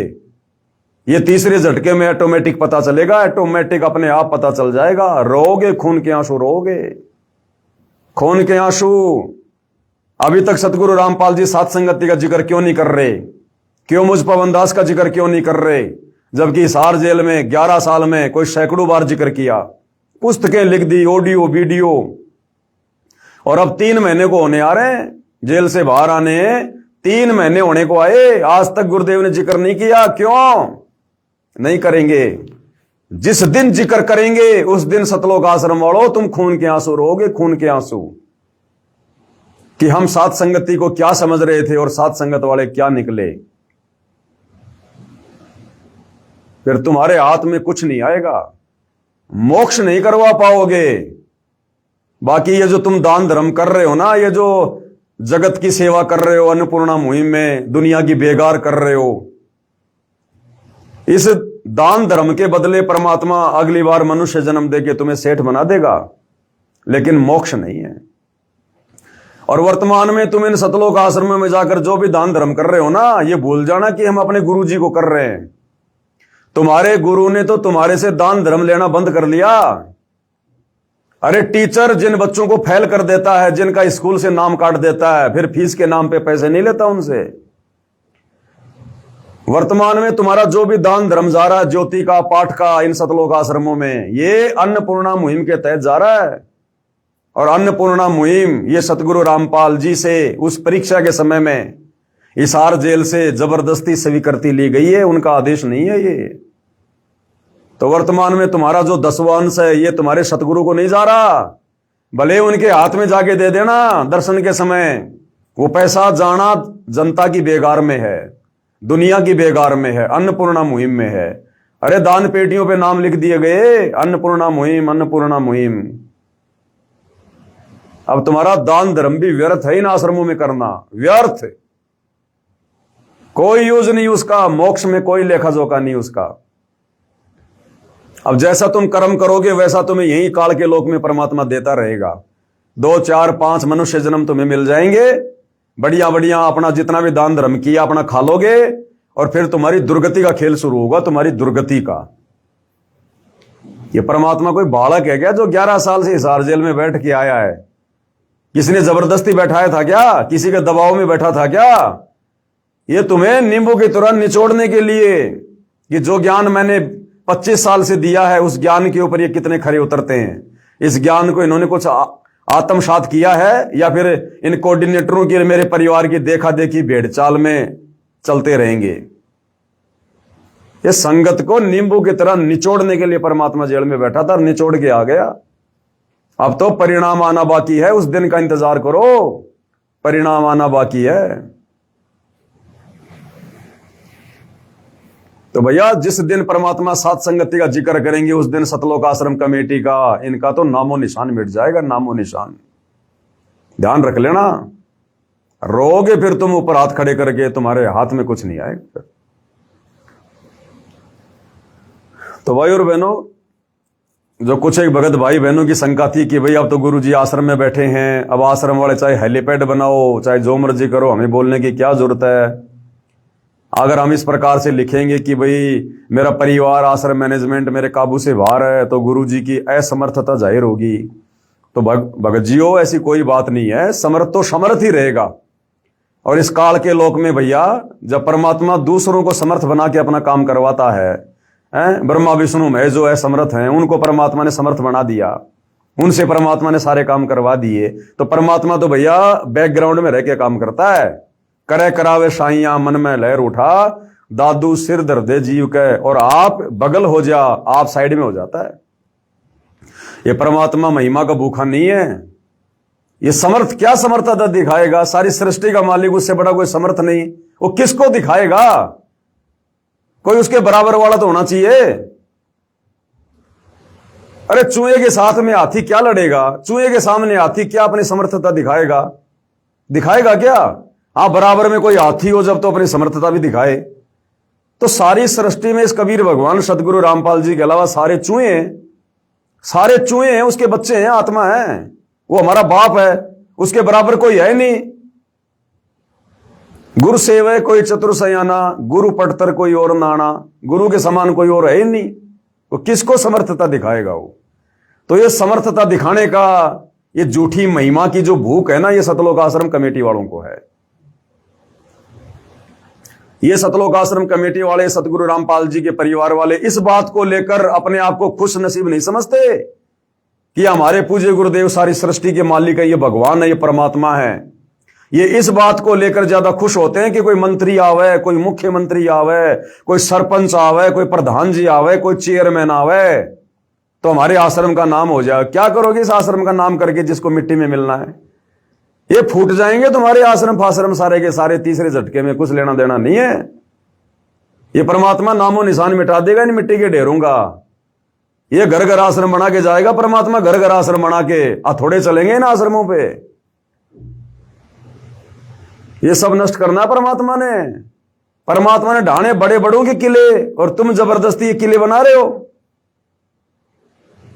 इस भक्ति मार्ग में परमात्मा पाखंड के लिए नामो निशान भी छोड़ के नहीं जाएगा। कहां तुम आश्रम पे आश्रम बढ़ा रहे हो, आश्रम पे आश्रम बढ़ा रहे हो। अरे बढ़ानी चाहिए थी भक्ति, बढ़ानी चाहिए थी भक्ति, तुमने बढ़ा दी आश्रम। क्या करेगा ये सारी सृष्टि का मालिक तुम्हारे आश्रम देख के प्रसन्न होगा क्या? और कई मूर्ख चिल्लाते रहते हैं सतगुरु रामपाल जी भगवान है। क्यों? क्योंकि उन्होंने 12 आश्रम बना दिए देश विदेश में। अरे मात्र 12 आश्रम बनाने से कोई भगवान सिद्ध हो जाएगा? वे तो भगवान थे, है और रहेंगे। लेकिन तुम्हारी बुद्धि का स्तर देखो, केवल इसी बात को लेकर चिल्ला रहे हो कि उन्होंने 12 आश्रम बना दिए, भगवान है। अरे चलो, सतगुरु रामपाल जी ने तो 12 आश्रम बनाए और तुमने भगवान बना दिया। अरे मूर्खो, अनिल अंबानी के पास में तो 5000 पेट्रोल पंप हैं। उन 5000 पेट्रोल पंप पे कितने लोग काम करते होंगे, कितनी जमीन होगी? तो अनिल अंबानी फिर कौन सा भगवान होगा? फिर वो तो सबसे बड़ा भगवान होगा। फिर एक मुख्यमंत्री ना जाने कितने स्टेडियम बनवा देता है, तुम्हारे आश्रम से भी बड़े बड़े फुटबॉल के मैदान बनवा देता है, तो क्या वो भगवान हो गया? परमात्मा हो गया वो? केवल आश्रम बनाने से कोई भगवान नहीं होता। और अगर 12 आश्रम बनाने से तुम्हारी नजरों में सतगुरु रामपाल जी भगवान हैं, तो आसाराम के पास में तो कोई 150 आश्रम है। राम रहीम के पास तो देश विदेश में कोई 400 आश्रम है। तो सबसे बड़े भगवान तो फिर ये राम रहीम हुए, आसाराम हुआ। तो कहने का मतलब है साध संगति के अभाव में सतलोक आश्रम से जुड़े भक्तों का जो ज्ञान है ना, वो -0 है, -0। सारे के सारे भेड़ चाल में चल रहे हैं, भेड़ चाल में। चाहे कोई पढ़ा लिखा है, चाहे कोई अनपढ़ है, चाहे कोई नौकरी वाला है, चाहे कोई बेरोजगार है, सारे के सारे एक ही थाली के चट्टे बट्टे, सबको मोतियाबिंद हो रहा है। किसी की बुद्धि काल ऑन नहीं होने दे रहा। थोड़ा सा समय है, इस परमात्मा को पहचान लो, अगर पहचाना जा सके तो। ये तुम्हारी अफलातूनी 2 मिनट में निकल जाएगी। ये गुब्बारे की तरह फुश हो जाओगे, फुश।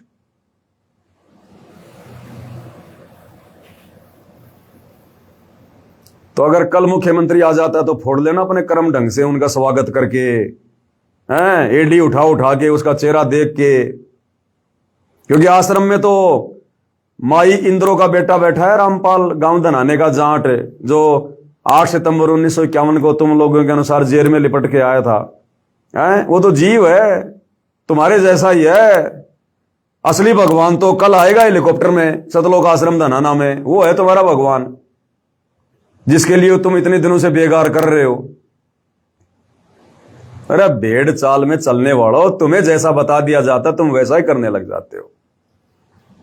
जो आश्रम कमेटी ने कह दिया तुम वैसा ही करने लग जाते हो। अरे वाह रे वाह।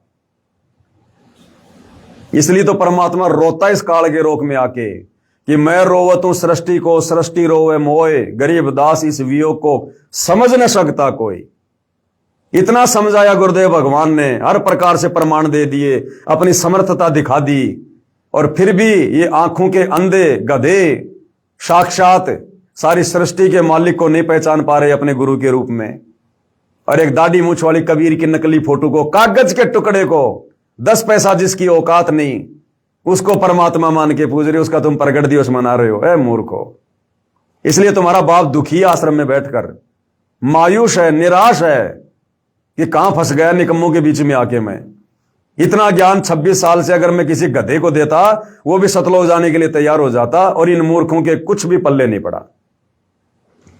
तो ये परमात्मा थोड़ा बहुत जो खुश है ना, ये अपने सत्सेवक बच्चों को देखकर है, उनके ज्ञान आधार को, उनके भक्ति भाव को देखकर है। थोड़ा बहुत परमात्मा जो खुश भी हो रहा है ना कभी कभी, ये तुम लोगों की ये शकल देख के प्रसन्न नहीं हो रहा, वो परमात्मा अपने पोता पोती बेटा बेटी को देख के प्रसन्न नहीं हो रहा, जो इस काललोक में चक्कर काट रहे हैं। तुम आश्रम वाली संगत को देख के परमात्मा प्रसन्न नहीं हो रहा। उनके सत्सेवक बच्चों के घरों में जो उनको परमेश्वर मानकर सुबह शाम पूजा जा रहा, सेवा की जा रही है, ज्ञान आधार से दृढ़ रहकर भक्ति कर रहे हैं, ये उनकी दृढ़ता को देखकर, उनके विश्वास को देखकर जी रहा परमात्मा। अन्यथा तुम्हारी तरफ से तो कब का सतलोक जा चुका है, कब का। तुम आश्रम वालों की तरफ से तो परमात्मा कब का सतलोक जा चुका है। तुम्हें तो तुम्हारा संस्कार मिल रहा है और कुछ नहीं। तो मूर्खो, धक्के खाते रह जाओगे, यहीं पे कोई लेना देना नहीं है। 4 दिन का खेल है ये। ना ये तुम्हारे कोऑर्डिनेटर काम आएंगे, ना ये मुख्यमंत्री काम आएगा, ना गुरु का बेटा बेटी काम आएंगे। धक्के खाओगे या धक्के, गधे बन के कुमार मारेगा लठ। सच्ची बात कड़वी होती है, और भैया कड़वी बात कहनी पड़ेगी जब तक गुरु जी का आशीर्वाद है। बाकी तुम्हारी मौज, तुम्हारी मर्जी भाई, करते रहो जो मर्जी।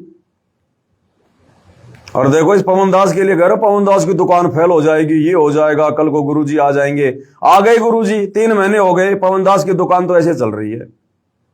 पवन दास की सेहत पे तो कोई फर्क नहीं पड़ रहा, किसी भी प्रकार का कोई फर्क नहीं पड़ रहा। बढ़िया दुकान चल रही है, बढ़िया जी रहे हैं, बढ़िया भक्ति कर रहे हैं, पहले से कहीं ज्यादा भाई बहन साथ संगति से जुड़ रहे हैं, और किसी के ऊपर कोई फर्क नहीं पड़ रहा। ना साथ संगति से जुड़ा कोई भगत भाई आश्रम में जा रहा है, कोई दिक्कत नहीं है। सबको अपने गुरुदेव भगवान पर विश्वास है। समय आने पर परमात्मा जी के दर्शन भी करेंगे, साक्षात परमात्मा जी से उपदेश भी लेंगे, आगे के मंत्र भी लेंगे। समय आने पे सारे काम होंगे। तो भैया यहां तो किसी का कुछ नहीं बिगड़ा, साथ संगत वालों का। और जब तक गुरु को परमात्मा मानकर भक्ति कर रहे हैं, कुछ बिगड़ेगा भी नहीं। ये भी तुम नोट कर लो। तुम लोग ही भोग भोग के रह जाओगे।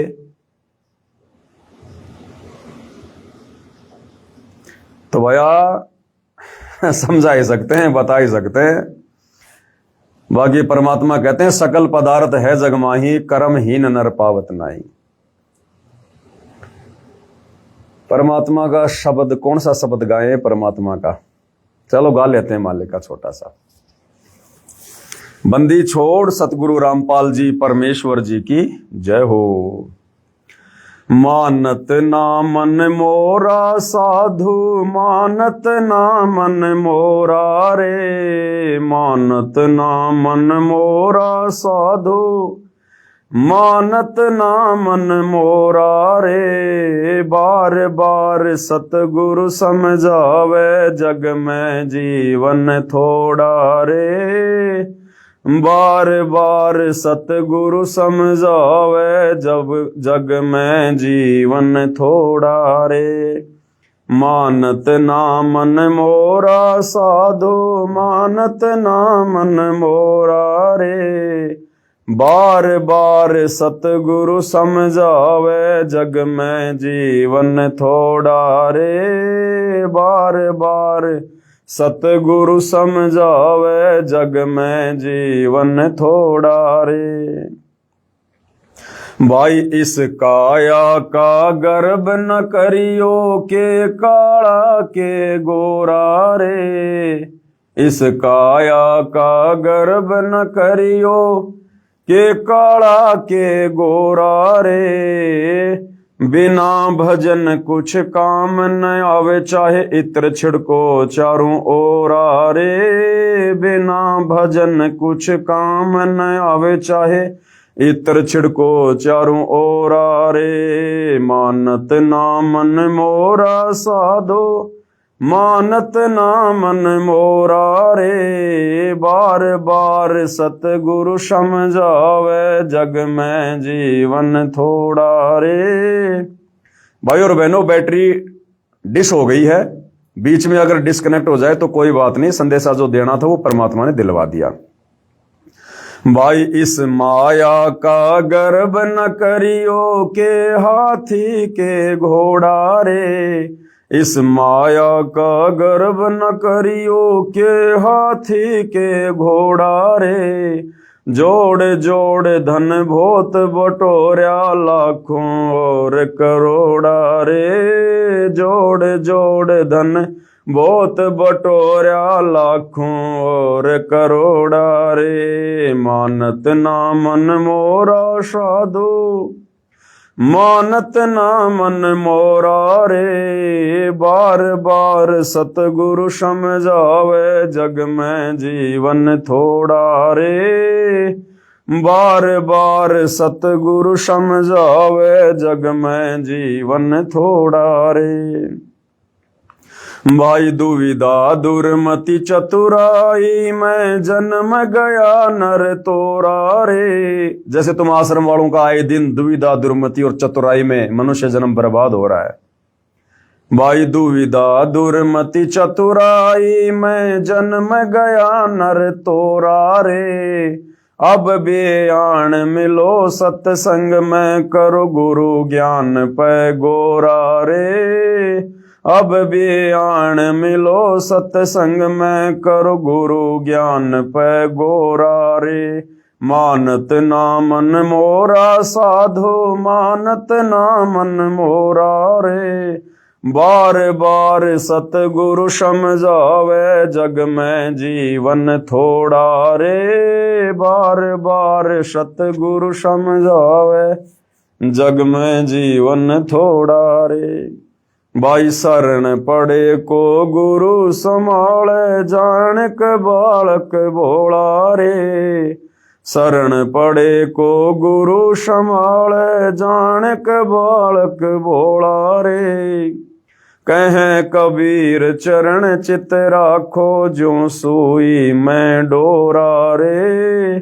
कहे कबीर चरण चित राखो, जो सुई में डोरा रे। मानत ना मन मोरा साधु, मानत ना मन मोरा रे। बार बार सतगुरु समझावे, जग में जीवन थोड़ा रे। पवन भाई, आप रामपाल तो नहीं बन सकते हैं, तो आप क्यों गुमराह कर रहे हो? अरे हम यदि उनके चरणों की धूल बन जाएं तो भी हमारा परम सौभाग्य। हम उनको यदि उनका गुलाम भी अच्छे से साबित कर दें तो भी हमारा परम सौभाग्य। बहन जी, तुम क्या पदवी दे रही हो बहन जी? क्यों अपने कर्म फोड़ रही हो? कहां इस 2 कौड़ी के मिट्टी के पुतले पवन दास को, टट्टी पेशाब के कोथड़े को सतगुरु रामपाल जी से तुम तुलना कर रही हो? बुद्धि भ्रष्ट हो गई बहन तुम्हारी, बुद्धि भ्रष्ट। सतलोक आश्रम के लड्डू जलेबी खाके, मलिन अन्न खाके, गुरु को मानुष मान के तुम्हारी बुद्धि भ्रष्ट हो गई। ये पवन दास यदि अपने आप को सतगुरु रामपाल जी का गुलाम भी यदि साबित ढंग से अगर वो कर दे तो भी मेरा परम सौभाग्य होगा। माफी मांगो बहन जी परमात्मा से, एक 2 कौड़ी के जीव को उनकी बराबरी पे लाके। तो भाई और बहनों, आज की साथ संगति में केवल इतना ही। परमेश्वर हम सबको आशीर्वाद दे, सद्बुद्धि दे, हमारा मार्गदर्शन करें, भ्रमने भटकने से बचाएं। बंदी छोड़ सतगुरु रामपाल जी परमेश्वर जी की जय हो।